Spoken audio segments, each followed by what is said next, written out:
இப்போ விஜய்காக சேர்ந்தது தான் வேர்ல்டுலேயே நம்பர் 1 கூட்டம். சிம்புவும் அஜித்தும் வரன்ற மாதிரி சொல்லியிருந்தாங்க, ஆனால் வரல. நீங்கள் என்ன பண்ணாலும் நான் அழமாட்டேன் அப்படின்னு சொல்லியிருக்காரு. ஆனால் சொன்னது ஓகே, ஆனால் மற்ற எல்லாருமே அளவச்சிட்டு போயிட்டாரு. சினிமாக்காரனுக்கும் ஒரு தமிழ்நாட்டுக்காரனுக்கும் அது கிடைச்ச அங்கீகாரம். அந்த லாஸ்ட் டைம் எல்லாரும் ஹேஷ்டாக் போடும்போது எனக்கு ரொம்ப சங்கடமாக இருக்குது. நம்ம மலேசியாவை மொத்தமாக ஸ்டன் பண்ணிட்டோம். உங்களுக்கு யார் பிடிக்குமோ போடுங்க, யார் ஜெயிக்கிறான்றதை பாருங்க.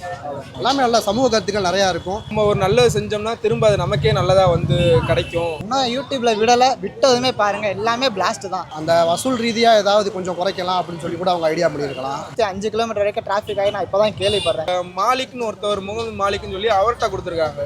இந்தியா ஃபுல்லாமே விஜய்க்கு வந்து அதிக ஃபேன் பேஸ் மட்டும் இல்லை, ஓட்டு எண்ணிக்கை அதிகமாக இருக்கு. 26 ஜனநாயகனோட அடுத்து நாங்கள் தியேட்டருக்கு போகிறதே காசு குறைச்சிருவோம் நாங்கள். ஆனால் நின்றனால இப்போ நிறைய பேர் எதிர்க்கிறாங்க, அதுவும் பெரிய பிரச்சனை இல்லை. மங்காத்தா வேற ரிலீஸ் வேற சொல்லிட்டு இருக்காங்க. விஜய் அம்மாவுமே அந்த சாங்ல தான் பாடியிருக்காங்க. அது இன்னும் எல்லாமே டிஎம்கே தான். அவங்க சொன்ன வார்த்தை உண்மைதான். 2027 தளபதி தான் ப்ரோ சிஎம்.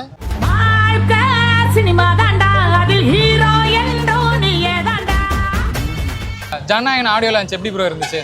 ஆனால் என்ன கொஞ்சம் தமிழ்நாடு நடக்கலை. பட் என்னன்னா மலேசியாவில் பார்க்காத அளவுக்கு கூட்டம் அங்கே இருந்திருக்கு. வேர்ல்டுலேயே ஒரு ஆடியோ லான்ச்சுக்கு ஒரு ஹீரோவுக்கு சேர்ற கூட்டம் இப்போ விஜய்காக சேர்ந்தது தான் வேர்ல்டுலேயே நம்பர் 1 கூட்டம். 1,25,000 சில்லற பேர் அங்கே கூடியிருக்காங்க. அதுதான் வேர்ல்டு ரெக்கார்டும் இப்போ கிடச்சிருக்கு. சினிமாக்காரனுக்கும் ஒரு தமிழ்நாட்டுக்காரனுக்கும் அது கிடைச்ச அங்கீகாரம். தளபதிக்கு கிடைச்சது எனக்கு ரொம்ப பெருமையாக. எனக்கு விவரம் தெரிஞ்சதுலேருந்து கில்லி படம் ஆதி, நான் சின்ன வயசுலேருந்தே நான் தளபதி ஃபன் தான். இப்போ வரைக்கும் தளபதி ஃபன் தான். சினிமாவில் இனிமேல் தளபதி ஸ்க்ரீனில் பார்க்க முடியாதுங்கிறத ஒரு ஏக்கம் எனக்கு இருக்குது. இன்றைக்கும் இல்லை, என்றைக்குமே எனக்கு இருக்கும். மற்றவங்க சினிமாக்காரங்க மாதிரி அவங்க நல்லா இருந்தால் போதும் அப்படின்னு நினைக்காம தன்னை இந்த அளவுக்கு உயர்த்தின மக்களுக்கு பண்ண வராரு. பெரிய நடிகர்களே சொல்லலாம், வரேன்னு சொல்லிட்டு அதுக்கப்புறம் வராமலே இருப்பாரு. இப்போ வரேன்னு சொன்னவர் கரெக்டா வராரு. அதுக்கேற்ற மாதிரி விஜயகாந்த் நம்ம தவற விட்டுட்டோம். இவரை தவற விட்டுற கூடாது. விஜய் சார் சொன்ன குட்டி ஸ்டோரியை பத்தி என்ன ப்ரோ நினைக்கிறீங்க? அது எப்பயும் போலதான் ப்ரோ. ஒவ்வொரு குட்டி ஸ்டோரிலையும் அவர் ஒரு மோட்டிவேஷன் கொடுத்துருப்பாரு. இந்த குட்டி ஸ்டோரிலையும் ஒரு மோட்டிவேஷன், ஒரு கொடையை வச்சு ஒரு ஆட்டோக்காரரு ஒரு கொடையை வச்சு திரும்ப அதே இது அவருக்கு ரிட்டர்ன் போனது. அதாவது அதுல என்ன சொல்ல வரேன்னா, நம்ம ஒரு நல்லது செஞ்சோம்னா திரும்ப அது நமக்கே நல்லதா வந்து கிடைக்கும். அதனால முடிஞ்ச அளவுக்கு போற போக்குல நம்மளால முடிஞ்ச ஒரு நல்லது செய்யுங்க அப்படின்னு சொல்லிட்டு போயிருக்காரு. இன்னொன்னு சொல்லியிருக்காரு, ஒரு தப்பு பண்ணாங்க திரும்ப பழி வாங்கணும்னா அன்னைக்கு ஒரு நாள் மட்டும் தான் நம்ம சந்தோஷமா இருக்க முடியும். இதே ஒரு நல்லது பண்ணோம்னா, இதை மன்னிச்சு விட்டுட்டோம்னா வாழ்நாள் முழுக்க சந்தோஷமா இருக்கலாம். அதுவும் ஒரு ஏற்கத்தக்கது தான். அது வந்து ரியாலிட்டியில அது நிறைய பேர் நடந்திருக்கு. ஏன்னா அன்னைக்கு ஒரு நாள் பழி வாங்கினோம்னா சந்தோஷமா தான் இருப்போம். அடுத்த நாள் அவன் நம்மளை பார்ப்பேன், நம்ம அவளை பார்ப்போம். மன்னிச்சு போறது அது நல்லதுதான். அவர் கரெக்டாக சொல்லியிருக்காரு. இந்த குட்டி ஸ்டோரியில நிறைய குட்டி ஸ்டோரி அப்படிதான் இருக்கு. இன்னொரு புலி ஆடியோ லான்ச்ல கூட அந்த மாதிரி சொல்லுவாரு, நமக்கு பின்னாடி பேசுறவங்க என்ன நினைக்கிறாங்கன்னு தேவையில்லாதோ அவங்களோட 2 அடி முன்னாடி இருக்கும், நம்ம பெருமைப்பட்டு போகணும்னு அவர் சொல்றது ஒரு டைலாகா சொல்றாரு. ஆனா அது நம்ம வாழ்க்கையில ஒரு வார்த்தையா அதெல்லாம் நினைக்கும் போதுனா தளபதி ஃபேன் சொல்றதுக்கு எனக்கு கொஞ்சம் பெருமையா தான் இருக்கு. அங்க வந்து டிவிகேன்ற சவுண்ட் வந்து வந்து பயங்கர ஒரு பூம் ஆச்சுன்னு சொல்றாங்க. அதை பத்தி என்ன நினைக்கிறீங்க? இப்ப இருக்கிற நிறைய கூடுற இடத்துல ஃபுல்லா அதான் பண்றாங்க. பட் அந்த இடத்துல அவர் தவிர்க்க வேண்டியதுதான். ஆனா அவரே சொல்லியிருக்காரு, இந்த இடத்துல இது தேவையில்லை அப்படின்னு சொல்லி அவரே சொல்லியிருக்காரு. இருந்தாலும் நம்ம பயலுக்கு சொன்னா செய்யாம இருக்க மாட்டாங்க, அதையே தான் செய்வாங்க. அதனால ஒன்றும் பண்ண முடியாது. ஆமா, அங்க டிவிகே கொடியோட உள்ள கொடி ஒருத்தவர் சேர்ந்தனால அதையும் கைது பண்ணிட்டாங்க. வேற மலேசியா மக்கள் கைது பண்ணிட்டாங்க வேற சொன்னாங்க. ஆனா இன்னொரு சில பேர் என்ன பண்ணியிருக்காங்க, கொடி தானே கொண்டு வரக்கூடாது, லைட்டிங் மூலியமா நாங்க காமிச்சுக்கிறோம் சொல்லி சில பேர் லைட்டிங் மூலியமா காமிச்சிருக்காங்க கொடியை. அதுக்கு ஒன்றும் பண்ண முடியாது. ஏன்னா இங்க தமிழ்நாட்டுல வச்சிருந்தா நிறைய பேர் இருக்காங்களாம். அங்க அப்பதான் போறாரு, அப்ப கொடியை காமிக்க தான் செய்வாங்க. அதுக்கு ஒன்றும் பண்ண முடியாது. முன்னாடியே வெதர் கண்டிஷன் பார்த்துருக்கலாம், பார்த்து இந்த மாதிரி வரும்னு அவங்க இது பண்ணியிருக்காங்க. அது ஒரு நல்ல ஆடியோ லான்ச் இன்னும் நான் பார்க்கல, யூடியூப்லயும் விடலை. ஸோ விடுறதுக்காக நான் வெயிட் பண்ணிட்டு இருக்கேன். இப்போ எல்லாருக்குமே தெரியும் இந்த மூவிக்காக ரொம்ப வெயிட் பண்றோம் அப்படின்னு சொல்லி விஜயோட கடைசி மூவின்னு வேற சொல்லிட்டாரு. விஜய் கிளைமேக்ஸ் என்ன சொல்லியிருக்காருன்னா, நீங்க என்ன பண்ணாலும் நான் அழமாட்டேன் அப்படின்னு சொல்லியிருக்காரு. ஆனால் சொன்னது ஓகே, ஆனால் மற்ற எல்லாருமே அளவச்சிட்டு போயிட்டாரு. அது நிறைய கண்டிப்பாக சொல்லியே ஆகணும். மற்றபடி படத்தை பற்றி நம்ம சொல்லவே வேணாம். இப்போ ரீரிலீஸ் ஆன சச்சினும் சரி, கில்லியும் சரி, எல்லாமே ஹிட்டு மேலே ஹிட்டு தான் கொடுத்துட்டு போயிட்டு இருக்காரு. நடிக்கலனாலுமே சரி நாங்கள் ஓட வச்சிருவோம். இது படம் மட்டும் இல்லை, படம் வேறு அரசியல் வேறு. படத்துல நாங்கள் கூட நிற்கும் போது அரசியல்னா எல்லாருமே கூட ஒன்றா தான் நிற்போம். படத்துக்காக வெயிட் பண்ணுறோம், 2026 எலெக்ஷனுக்காக வெயிட் பண்ணுறோம். இதுலேயும் ஜெயிப்பார், அதுலேயும் ஜெயிப்பார், எல்லாமே கூட இருப்போம். இந்த வீடியோ பார்க்குற விஜய் ஃபேன்ஸாக இருந்தாலும் சரி, அஜித் ஃபேன்ஸாக இருந்தாலும் சரி, என்ன பேசுகிறோன்னா நீங்கள் ஓட்டு போட்டுட்டு பேசுங்க. உங்களுக்கு யார் பிடிக்குமோ போடுங்க, யார் ஜெயிக்கிறான்றதை பாருங்கள். இப்போ வந்து பார்த்தீங்கன்னா அங்கே வந்து அனிருத் மியூசிக் வச்சுலாம் ஸ்டார்ட் பண்ணியிருந்தாங்க. பயங்கரமான ஒரு வைபாக இருந்துச்சு. மலேசியாவே சம்மிச்சு போயிடுச்சுன்னு சொல்கிறாங்க. அதை பற்றி என்ன நினைக்கிறீங்க? வைபை பற்றி சொல்லவே வேணாம். அதாவது எதுக்கு குறை இருந்தாலும் விஜயோட ஆடியோ லான்ச்சுக்கும் சரி, டான்ஸுக்கும் சரி, மூவிக்கும் சரி, எதுக்குமே வைபுக்கு குறைச்சி இருக்காது. இன்னும் யூடியூப்பில் விட்டதுமே பாருங்கள், எல்லாமே பிளாஸ்ட் தான். அது மட்டும் இல்லாமல் எஸ்கே ஒரு படம் வேறு போட்டியாக வருது, அதை சொல்லவே வேணாம். வேணுக்குன்னு விட பெற்றிருந்தாலும் சரி, விடனாலும் சரி, படம் பார்க்க போகிற நம்ம விஜய் படம் தான். எஸ்கே படம் நல்லா இருந்தாலும் ஓகே தான், ஹிட்டு கொடுக்கறதுமோ விஜய் தான். ஜனநாயகம் தான் ப்ரோ கண்டிப்பாக சக்ஸஸ் ஆகும். நீங்களே வெயிட் பண்ணி பாருங்கள். மறக்காமல் 26ல் எல்லாருமே ஜனநாயகத்துக்கு ஓட்டு போட்டு ஆடியோ லான்ச்சுக்கு சுற்றி 5 கிலோமீட்டர் வரைக்கும் டிராஃபிக் ஆனது, 5 கிலோமீட்டர் வரைக்கும் டிராஃபிக் ஆகி நான் இப்போ தான் கேள்விப்படுறேன். எந்த ஆடியோ லான்ச்சில் இந்த மாதிரி ஆனதெல்லாம் அது ரஜினியோட ஆடியோ லான்ச்சாக இருந்தாலும் சரி, இல்லை வேறு பிரபலமான ஆக்டர்ஸ் எவ்வளோ பேர் இருக்காங்க. ஆனால் இந்த மாதிரி டிராஃபிக் ஆகினா அது மலேசியாவில் இந்த ஆடியோ லான்ச் நடக்கிற பிளேஸ்க்குள்ளேயும் சரி வெளியும் சரி ஃபுல் அண்ட் ஃபுல் க்ரௌடு தான். அது யாருன்னா விஜய்க்காக மட்டும்தான். சுற்றி எவ்வளோ பேர் இங்கேருந்து சென்னையிலேருந்து மலேசியா போய் ஆடியோ லான்ச்சுக்காக வெயிட் பண்ணி நின்று பார்த்தவங்க கூட அவ்வளோ அதிகமான பேர். எல்லாருமே சார் ஒரு கருத்து என்னவா இருக்குன்னா, ஒரு மனிதனுக்கு பின்னாடி 1,00,000 பேர். ஏன்னா நீங்க கூடின அந்த ஸ்டேடியத்துடைய மொத்த கெப்பாசிட்டி பார்த்தீங்கன்னா 1,00,000 பேர். அதையும் தாண்டி பயங்கரமான கூட்டம் இருந்துச்சுன்னு சொல்றாங்க. தளபதின்ற ஒரு வார்த்தைக்கு பின்னாடி இவ்வளவு மக்கள் திரண்டு வந்ததை பத்தி என்ன நினைக்கிறீங்க? ஏன்னா மலேசியாவில் இதுக்கு முன்னாடி யாருக்காகவும் எந்த ஒரு ஆக்டருக்காகவும் இந்த மாதிரி ஒரு கூட்டம் வந்ததே இல்லை அப்படின்னு சொல்றாங்க. அது கண்டிப்பாக உண்மைதான். ஸோ ரஜினியை காட்டிலும் விஜய் நடித்த படம் கம்மி தான். ஆனால் இருந்தாலும் கொஞ்சம் படம் நடித்தாலும் இந்த கம்மியான இயர்ஸில் இவ்வளோ பேர் வந்து பின்னாடி நிற்கிறது ரொம்ப பெரிய விஷயம். அது இது வரைக்கும் யாரும் பண்ணி நான் கேள்வியும் படத்தில் பார்த்ததில்ல. ஆனால் சொல்லப்போனால் ரஜினிக்குமே ஃபேன் பேஸ் நிறையா இருக்குதான். ஆனால் இருந்தாலும் இப்போ ரீசெண்டாக நான் சொல்கிறேன், இந்த மலேசியாவில் நடந்த க்ரௌடுக்கு வந்து அளவே இல்லைன்னு தான் நான் ஒரு ஆளுக்காக இவ்வளோ மக்கள் சேர்றது ரொம்ப கஷ்டம் தான். தமிழ்நாட்டில் நடக்கலை அப்படின்றது கொஞ்சம் இதாக தான் இருந்துச்சு. மலேசியானா அது நம்மள மாதிரி ஃபேன்ஸ், இங்கே இருக்க ஃபேன்ஸ் சில பேர்னாலும் போய் பார்க்கலாம் முடியாது. ஆன்லைன்லேயே பார்த்துக்க வேண்டியதுதான், வேறு வழி இல்லை. ஆனால் இந்த இதுக்கப்புறம் அவருக்கு படம் ஆடியோ லான்ச்சு, இந்த ஃபேன் பேஸு, FDFS இதெல்லாம் நம்ம எதிர்பார்க்க முடியாது. அது ரொம்ப வருத்தமாக தான் இருக்குது. அந்த லாஸ்ட் டைம் எல்லாரும் ஹேஷ்டாக் போடும்போது எனக்கு ரொம்ப சங்கடமாக இருக்குது. அது சின்ன வயசுலேருந்து எப்படின்னு பார்த்தீங்கன்னா, இங்கே நம்ம அந்த கில்லி, சச்சின் இந்த படம்லாம் பார்த்துட்டோம். நம்ம பார்த்து தான் அப்படியே படிப்படியாக நம்ம பார்த்துருப்போம். இப்போ கடைசியாக ஜனநாயகம் அப்புறம் அவருக்கு படமே இல்லை அப்படின்ற போது நம்மளால் அக்செப்ட் பண்ணவே முடியலை. இண்டஸ்ட்ரி விட்டு போகிறது ஒரு ரவுண்டாக ஒரு 75 கூட போயிருக்கலாம், 75 படம் முடிச்சுட்டு ரவுண்டாக கூட அவர் போயிருக்கலாம். திடீர்னு 69 நிப்பாட்டு போகிறது ரொம்ப சங்கடமாக இருக்குது. இப்போ வந்து பார்த்தீங்கன்னா மலேசியா நடந்துச்சு, ஓகே, மைப்லாம் பயங்கரமாக தான் இருந்துச்சு. தமிழ்நாட்டில் நடந்திருந்தால் இன்னும் பயங்கரமாக இருக்கும். ஆனால் அதுக்கு சில அந்த தீய சக்திகள்ன்றது விடாது. இங்கே ஏதாவது பிளாக் பண்ணிட்டே தான் இருப்பாங்க. ஸோ ஜனநாயகன் உண்மையிலே அவர் 26ல் உண்மையிலே ஜனநாயகன் தான் அவர் தான். மலேசியா வந்து இதுக்கு முன்னாடி இவ்வளோ பெரிய கூட்டத்தை எங்கேயுமே பார்த்ததில்ல. அங்கே இருக்கிற நடிகருக்கும் சரி, அங்கே இருக்கிற மற்ற நபர்களுக்கும் சரி, இந்த மாதிரி கூட்டம் இது வரைக்கும் வந்ததே இல்லை மலேசியாவில் அப்படின்னு சொல்லியிருக்காங்க. அதை பற்றி என்ன நினைக்கிறீங்க? எங்கே போனாலும் நம்மளுக்கு அவர் க்ரௌடு தான் ப்ரோ. தமிழ்நாட்டில் மட்டும் கிடையாது, எங்கே போனாலுமே அவர் ஃபேமஸ் தான். தளபதி எங்கேனாலும் தளபதி தான். கொஞ்சம் இந்த பக்கம் ஒவ்வொரு ரீல்ஸையும் கடைசியில் அந்த லாஸ்ட் டைம் சொல்கிற ஒவ்வொரு விஷயத்தையும் லைட்டாக நம்ம கண்ணீர் வர ஆரம்பிச்சு. அடுத்தலாம் அந்த மாதிரி விஷயங்கள் வராது. அது ஒன்னானஸாக ஃபீல் பண்ணிட்டு இருக்கேன். Okay bro.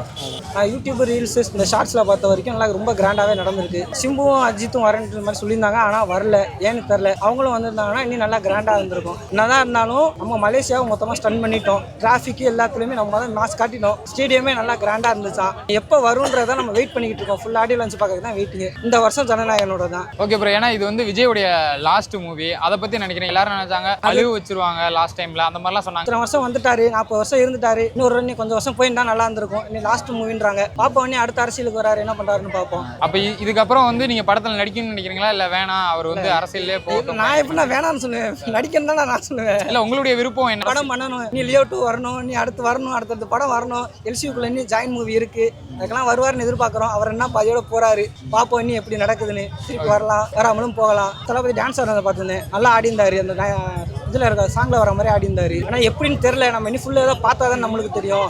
வரட்டும், வந்தோன்னே அதை பார்ப்போம், நம்ம எல்லாம் சேர்ந்து பார்ப்போம்.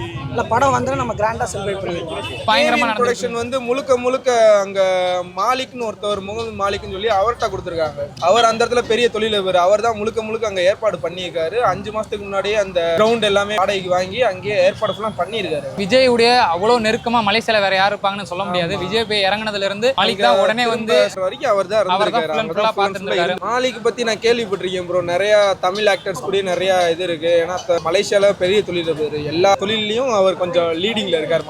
மலேசியால மிகப்பெரிய டான், அதாவது மிகப்பெரிய ஒரு பிசினஸ்மேன் சொல்றாங்க. பிசினஸ் ஜாம்பவான்னு கூட சொல்லலாம். அவர் அந்த அளவு பெரிய ஆளா இருக்காரு. இது வந்து அவர் இன்வால்வ்டாவே அவரே வந்து பண்ணான்னு சொல்றாங்க. ஏன்னா அவரே ஒரு இன்டர்வியூல சொல்லியிருக்காரு, நானே தளபதி ஃபேன் தான் சொல்லியிருக்காரு. அவரே முன்னாடி ஏற்பாடு பண்ணி நானே பண்றேன் அப்படின்னு சொல்லி வாலண்டியரா தான் வந்து பண்ணி. அந்த இதில் பார்க்கும் போது ஒரு மலேசியன்காரர் நம்ம தமிழ்நாட்டுக்காரரை கொண்டாடுறது நல்லதுதான். இருக்கிற மலேசிய பீப்புள்ஸ் இன்னொன்று ஒரு 1000 பீப்புள்ஸ் மட்டும்தான் இந்தியாவிலேருந்து வருவாங்கன்னு நினச்சாங்க. தமிழ்நாட்டிலேருந்து இந்தியாவிலேருந்தே நிறையா பேர் போயிருக்காங்க. இன்னைக்கு காலையில் கூட கருத்து கணிப்பு போட்டிருந்தாங்க. என்னன்னா 1,25,000 பேர் சேர்ந்துருக்காங்க. ஆனால் அங்கே இருந்த மலேசிய மக்கள் வெறும் 50,000 பேர் தான் உள்ளே இருந்திருக்காங்க. இருக்கிறது ஃபுல்லாமே இந்தியாவிலேருந்து தான் போயிருக்காங்க. அந்த அளவுக்கு இங்கேருந்து கிளம்பி போயிருக்காங்க அத்தனை பேர். சப்போஸ் எல்லாரும் போக முடிகிற மாதிரி இருந்துச்சுன்னா அங்கே இன்னும் கூட்டம் ஏறிடும். கட்டுப்படுத்திருக்க முடியாது. ஆனால் அந்த அளவு நீட்டாக கொண்டு போயிருந்தாங்க. மலேசியா கவர்மெண்ட்டுக்கு நன்றி சொல்லுங்க. அதுக்கப்புறம் அந்த எடுத்து நடத்தின ஒரு மாலிக் அவருக்கு நன்றி சொல்லுங்க. முன்னெச்சரிக்கை ஏற்பாடுனா நிறையா பண்ணி மெடிக்கல் இஷ்யூ எல்லாமே நிறையா பார்த்துருக்காரு. கொஞ்சம் நல்லா பார்த்துருக்காப்புல, அது வரைக்கும் அவர் பாராட்டலாம். 14th ரிலீஸ் ஆகிறதா இருந்துச்சு, இப்போ ஜனநாயகம் ரிலீஸ் ஆகிறனால இப்போ முன்னாடியே ஏற்பாடு மாதிரி பண்ணுறாங்க. இன்னொன்று அந்த மந்த்து 20ஆம் தேதிக்கு மேலே மங்காத்தா வேற ரிலீஸ் வேற சொல்லிட்டு இருக்காங்க, எல்லா சைடும் லாக் பண்ணுறாங்க. பட் பார்ப்போம், லாஸ்ட் படம் தலைவன் படம் எல்லாரும் ஒன்று சேர்ந்து தான் சப்போர்ட் பண்ணணும். பராசக்தி இன்னைக்கு இல்லைனாலும் நாளைக்கு கூட பார்த்துக்கலாம், ஆனால் ஜனநாயகன் படம் இன்னைக்கு இல்லைன்னா அடுத்து போய் பார்க்க முடியும்னு தெரியாது. அடுத்து தலைவனை ஸ்க்ரீனில் பார்க்க முடியுமானே முதல்ல தெரியாது.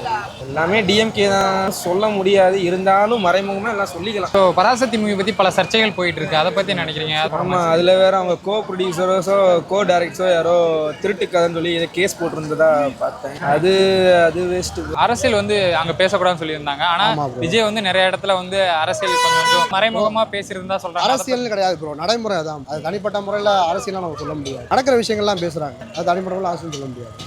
படம் எல்லாமே நான் பார்த்துருக்கேன், தீரன்லேருந்து இப்போ லாஸ்டாங்க துணிவு எல்லாமே நான் பார்த்துருக்கேன். எல்லாமே நல்லா சமூக கருத்துக்கள் நிறையா இருக்கும். விஜயோட காம்போவில் அது பெஸ்ட்டாகவே இருக்கும். ஆனால் பிரச்சனைகள் வர்றதுக்கும் வாய்ப்பு இருக்குது, ஆளுங்கட்சி எதுவும் பிரச்சனை பண்ணுறதுக்கு வாய்ப்புகள் இருக்குது. அவரோட படங்கள் எல்லாமே அரசியல் பேசுகிற படங்களாக இருக்கும்.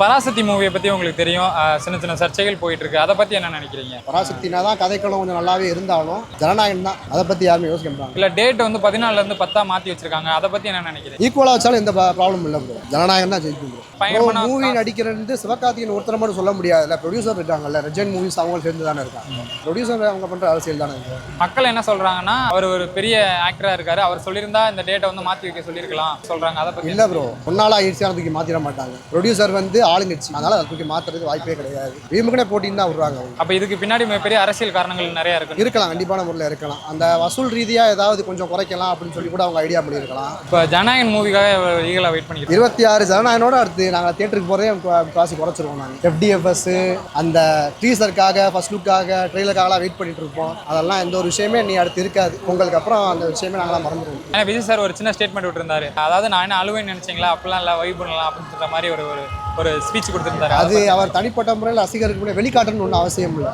அவருக்கும் புரியும் எல்லாமே. நம்ம ஃபேன்ஸை விட்டு நம்ம நீ அடுத்த படமே வராதுன்னு சொல்லி நம்ம ஒரு உள்ளுக்குள்ள ஃபீல் பண்ணுவார். தமிழ்நாட்டில் ஆடியோ லான்ச் நடந்திருந்தா இந்த அளவுக்கு கூட்டம் இங்கே வந்திருக்கும்னு நினைக்கிறீங்களா? கண்டிப்பாக ப்ரோ, விஜய் ஆடியோ லான்ச்சை பொறுத்தளவு தமிழ்நாட்டிலும் சரி, இங்கேருந்து இவ்வளோ பேர் மலேசியாவுக்கு போய் அவ்வளோ பேர் வெயிட் பண்ணுறாங்க. ஸோ தமிழ்நாட்டினா சொல்லவே வேணாம், இது ஒரு பெரிய மாநாடு மாதிரி தான் இருக்கும். அதிலே போட்டிருந்தாங்க தளபதி மாநாடுன்ற மாதிரி தான் போட்டிருந்தாங்க. ஸோ தமிழ்நாட்டில் நடந்தால் கண்டிப்பாக சான்ஸ் இல்லை. மலேசியாவே சொல்லப்போனால் டிக்கெட் கிடைக்காம நிறைய பேர் ஃபீல் பண்ணி தான் நான் பார்த்தேன். கண்டிப்பாக எனக்கு மட்டும் இல்லை, எல்லாருக்குமே பெரிய வருத்தம் தான். அது எதனால் இந்த மாதிரி விஜய் பொறுத்தளவு நிறையா இந்த மாதிரி ப்ராப்ளத்தை ஃபேஸ் பண்ணுற மாதிரி வருதுன்னு தெரியல. ஸோ எவ்வளோ ப்ராப்ளம் வந்தாலுமே கலங்காமல் இந்த மாதிரி சுச்சுவேஷனாக ஒரு ப்ராப்ளத்தை ஹேண்டில் பண்ணுறதே பெரிய விஷயம் தான். அதை இவரை பார்த்து நாங்கள் நிறையா மூவிஸ்லேயும் சரி, இவரோட ஸ்பீச்லேயும் சரி, இந்த ஸ்பீச்லேருந்து ஒவ்வொன்றா நாங்கள் பார்த்து கற்றுக்குறோம். அது ஒரு மூவி நடித்தாலும் சரி, நடிக்கலனாலும் சரி, இதுக்கப்புறம் என்ன பண்ண போகிறாரு, நம்ம எப்படி இருக்கணும், எல்லாமே ஒரு ஆடியோ லான்ச்சில் மேற்கொண்டு ஒரு க்ளீனாக சொல்லிட்டாரு. இந்த ஆடியோ லான்ச்சை பார்க்கறதுக்காக இவ்வளோ பேர் பின்னாடி போய் நிற்கிறாங்க, இதே ஒரு பெரிய விஷயம் தான். கூட்டம் எல்லாமே வந்து ஓட்டா மாறுமா அப்படின்ற ஒரு கேள்வி இருக்குது, அதை பற்றி நீங்கள் என்ன நினைக்கிறீங்க? அங்கே வந்த மக்கள் எல்லாமே வந்து ஓட்டா மாறுமா அப்படின்ற ஒரு கொஸ்டின் இருக்குது, அதை பற்றி என்ன நினைக்கிறீங்க? சின்னதாக ஒரு கார்டு ஒன்று வெளியிட்டாங்க, விஜய் உறுப்பினர் அட்டைன்னு சொல்லி. அந்த கார்டுக்கே ஸோ நானும் அப்ளை பண்ணியிருந்தேன், ஆனால் அந்த கார்டுக்கு வந்து என்னால் இது பண்ண முடியல. சிஸ்டமே ஹேங் ஆகிற அளவு அவ்வளோ பேர் வந்து இந்த மாதிரி கூடியிருந்தாங்க. இது நார்மல் ஆடியோ லான்ச்சுக்கே இவ்வளோ பேர் நிற்கும்போது கண்டிப்பாக இது ஒவ்வொரு பர்சனில், ஒவ்வொரு குடும்பத்தில் எல்லாமே மொத்தமாக ஓட்டாக மாறும். அது தமிழ்நாட்டில் மட்டும் இல்லை, அதர் ஸ்டேட்டில் இருக்கவங்க கூட நிறைய பேர் விஜய் லைக் பண்ணுறாங்க. ஸோ எலெக்ஷனை பொறுத்தளவு கவலை இல்லை. இந்தியா ஃபுல்லாமே விஜய்க்கு வந்து அதிக ஃபேன் பேஸ் மட்டும் இல்லை, ஓட்டு எண்ணிக்கை அதிகமாக இருக்குது. கண்டிப்பாக விஜய் ஜெயிப்பாங்க. சின்ன ஒரு விழா, ஒரு ஆடியோ லான்ச் எது நடந்தாலும் அடுத்த நாள் பார்த்தீங்கன்னா எக்ஸ்தலத்தில் வந்து பயங்கரமான பதிவு, வர முடியாத ஆளுக்கு நான் ரொம்ப பெருமையாக இருக்குது, நல்லபடியாக நடந்து முடிஞ்சு, இந்த மாதிரி சின்ன சின்ன பதிவுகள் போடுவாங்க. ஆனால் இவ்வளோ பெரிய ஆடியோ லான்ச் அது மலேசியாவில் பயங்கரமாக நடந்து முடிஞ்சிருச்சு. இன்னைக்கு பார்த்தீங்கன்னா எக்ஸ்தலத்தில் யாருமே இதை பற்றி வாழ்த்தியோ அல்லது விமர்சனம் பண்ணியோ எந்த ஒரு இதுவுமே வந்து எக்ஸ்தலத்தில் பதிவிடலை. அதை பற்றி நினைக்கிறீங்க? இதுக்கு பின்னால் வந்து அரசியல் இருக்குன்னு நினைக்கிறீங்களா? அரசியலில் நிறைய சூழ்ச்சிகள் தான் இருக்குன்னு நான் நினைக்கிறேன். ஸோ இதுக்கு பின்னாடி நிறைய காரணம் இருக்கலாம். நான் எதனால் இந்த மாதிரி அடி மேலே அடி கொடுக்குறாங்கன்றது தெரியல. ஸோ வெயிட் பண்ணி பார்ப்போம், எல்லாத்துக்கும் ஆனால் சொல்யூஷன் கிடைக்கும். அது விஜயே டேரெக்டாக சொல்ல முடியாத நிறைய விஷயத்த கூட பின்னாடி சொல்லுவார். ஆன்சருக்காக நான் வெயிட் பண்ணிட்டு இருக்கேன். ஆடியோ லான்ச்சில் அரசியலை பற்றி எதுவுமே பேசக்கூடாதுன்னு சொன்னாங்க தான், ஆனால் அப்படி இருக்கையுமே கட்சி கொடியே ஒருத்தர் உள்ள கொண்டு போயிருக்காரு. ஸோ அது வந்து அந்த ஆடியோ லான்ச்சுக்காக விஜய்க்காக மட்டும்தான். இப்போ இவ்வளோ பேர் வந்து இந்த ஆடியோ லான்ச்சுக்காக, இந்த மூவிக்காக அப்படிலாம் இல்லை ப்ரோ. அவர் அரசியலுக்கு போகாமல் இதுக்கப்புறம் மூவி நடிக்கலனாலுமே சரி, இந்த எல்லா ஃபேன் பேஸுமே அவர் பின்னாடி இருக்க தான் செய்யும். ஸோ அவர் அரசியலில் நின்றாலும் சரி, நிற்கலனாலும் சரி, அது பெரிய பிரச்சனை இல்லை. ஆனால் நின்றனால இப்போ நிறைய பேர் எதிர்க்கிறாங்க, அதுவும் பெரிய பிரச்சனை இல்லை. எத்தனை பேர் எதிர்த்தாலும் 2 பேர் எடுத்தாலும் நாங்கள் 200 பேர் பின்னாடி நிற்கிறோம். ஸோ கண்டிப்பாக எலெக்ஷனை பற்றி விஜய் ஜெயிப்பார். இந்த பேச்சுக்கு மட்டும் கண்டிப்பாக விஜய் தான் ப்ரோ ஜெயிப்பார். இப்போ நிறையா பேர் எதிர்க்கிற மாதிரி இருக்கும், நாங்கள் ஜெயிக்காத மாதிரி இருக்கும். நாங்கள் ஜெயிச்சுட்டு பேசுகிறோன்றக்காக வெயிட் பண்ணுறோம். நீங்கள் கண்டிப்பாக பாருங்கள். அதாவது ஆடியோ லான்ச்சில் அரசியலை பற்றி பேசக்கூடாதுன்னு சொன்னது உண்மை தான். ஸோ அதை அவரை பார்க்க வந்தவங்களாலையும் டிவிக்கேன்னு கத்தாமலும் இருக்க முடியல, அரசியலை பற்றி பேசுகிறத எதிர்பார்க்காமலும் இருக்க முடியலை. ஸோ சொல்கிறது ஈஸியாக செய்கிறது கஷ்டம். அது விஜய் அம்மாவுமே அந்த சாங்கில் தான் பாடியிருக்காங்க. அது இன்னும் விஜய் அம்மா வந்து 2026 சிஎம் இவர் தான் அப்படின்ற அந்த வார்த்தை சொல்லி முடிச்சுங்க. சத்தம் வந்து வானத்தை கிழிக்கிற அளவுக்கு பயங்கரமான அங்கே ஒரு பூம் ஆச்சு. அதை பற்றி என்ன நினைக்கிறீங்க? ஏன்னா அந்த லைனை யாருமே எதிர்பார்த்துருக்க மாட்டாங்க. எல்லாம் நார்மலாக ஒரு சாங்னா ஒரு வைப் பண்ணிட்டு இருந்திருப்பாங்க.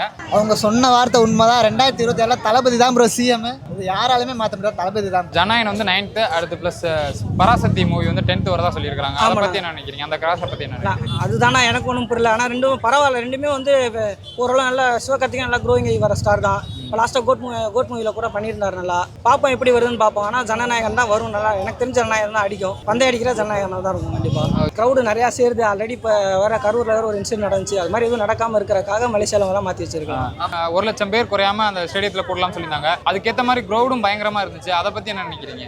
ஆமாம், அது கேள்விப்பட்டேன். நான் அந்த இடத்துல டிராஃபிக்கே நிறைய ஆச்சுன்னு தான் சொல்லியிருந்தாங்க. ஆல்ரெடி அங்கே மலேசியன் பீப்புள்ஸ் நிறைய பேர் வந்திருந்தாங்களா. அவரே விஜயை வந்து கேட்டிருந்தாங்களாம், இந்த ஊரில் எனக்கு இவ்வளோ ஃபேன்ஸாக அப்படின்னு சொல்லி அவரே ஷாக்கிங் கேட்டிருந்த மாதிரி அதுவும் பார்த்துருந்தேன். நல்லா மேசிவாக தான் வந்துருந்துச்சு க்ரௌடு. ரெஸ்பான்ஸும் நல்லா இருக்கும் எனக்கு தெரிஞ்சு. நம்ம ஊரில் இருக்கிற அதே ஃபேன்ஸ் கிளப் அங்கேயுமே இருக்குது. பார்ப்போம் எப்படின்னு. விஜய் பேசினதில் அங்கே எதுவும் அரசியல் பேசினாருன்னு நினைக்கிறீங்களா? இல்லை, நான் அந்த இடத்துல எதுவும் அரசியல் பேசணும். நம்மளுக்கு தான் நான் சும்மா ஷார்ட்ஸ்லாம் வந்துச்சு. நம்ம இன்னும் ஃபுல்லாக பார்க்கல. இல்லைனா எதுவும் பேசியிருக்க மாட்டேன் எனக்கு தெரிஞ்சு. ஏன்னா அந்த கவர்மெண்ட்டே பேசக்கூடாதுன்னு சொல்லியிருந்தாங்கன்ற மாதிரி கேள்விப்பட்டிருந்தேன். அப்போ ஆனால் பேசியிருக்க மாட்டார் எனக்கு தெரிஞ்சு. நார்மலாக ஃபேன்ஸை பார்த்து பேசிட்டு வர மாதிரி தான் இருந்துச்சு. ஃபேன் மீட்டப் மாதிரி தான் இருந்திருக்கும். இப்போ வந்து ஜனநாயகன் மூவிக்காக எவ்வளோ ஈகலாக வெயிட் பண்ணிட்டு இருக்கீங்க? ஜனநாயகன் தான் ப்ரோ பயங்கர வெயிட்டிங். தேட்டருக்கு போனாலே அந்த படத்தை தான் போகணும். அதான் தலைவனை ஸ்க்ரீனில் கடைசியாக பார்க்கணும். விஜயுடைய அம்மா வந்து பாடினதா? ஆமாம். அதை பற்றி என்ன? அதை யாருமே எதிர்பார்க்கல. உங்களுக்கு ஸ்டேஜில் அவங்க இன்ன வரைக்கும் விஜய்க்காக இந்த ஆடியோ லான்ச் ஸ்டேஜ்லையும் பாடினது இல்லை நான் பார்த்த வரைக்கும். ஆனால் படத்தில் நிறையா பாடியிருக்காங்க. விஜய்க்காக நிறையா பாடியிருக்காங்க. அந்த ஊட்டி மலை பியூட்டி அந்த மாதிரி பாட்டு பாடியிருக்காங்க அவங்க. பட் ஸ்டேஜில் விஜய்க்கு முன்னாடி ஸ்டேஜில் பாடினது நான் இந்த இதில் தான் பார்த்தேன். விஜய்க்காக பாடினாங்க. கடைசி பாடினால நிறைய பேர் வந்திருந்தாங்க. அதுவும் இல்லாமல் விஜய் பாய்ஸ்ன்னு சொல்லி அந்த 3 பேர் அவங்களும் வந்திருந்தாங்க. அதனால் கொஞ்சம் சந்தோஷமாக தான் இருந்துச்சு. என்ன கடைசியாக இதான் என் கடைசி படம் அப்படின்னு சொல்லும் போது நமக்கே கொஞ்சம் ஒரு மாதிரி இருந்துச்சு. அடுத்த தலைவரை பார்க்க முடியாது. இருந்தாலும் அக்செப்ட் பண்ணி தானே ஆகணும், வேற வழி. இருந்தாலும் விஜய் என்ன சொன்னாங்கன்னா, அழுதுருவேன்னு நினைச்சீங்களா அப்படின்னு சொல்லி ஒரு டைலாக் பேசி. ஆனால் அவர் சொன்னதில் நம்ம எல்லாருமே அழுதுட்டோம். அந்த மாதிரி இருந்துச்சு. பட் அக்செப்ட் பண்ணி தான் ஆகணும், வேற வழி இல்லை. பாகுபலி படத்தில் கூட சொல்லுவாங்க, கோயிலில் இருந்து கடவுள் நம்ம கூட வாழ வராங்க. அந்த மாதிரி தான் இருக்கு. சினிமாவே நான் எங்களுக்காக தான் விட்டுட்டு வராரு. மக்களுக்கு நல்லது பண்ணணுக்காக விட்டுட்டு வராரு. விஜயகாந்தை தவற விட்ட மாதிரி இவரை தவற விட்டக்கூடாதுன்னு நினைக்கிறேன்.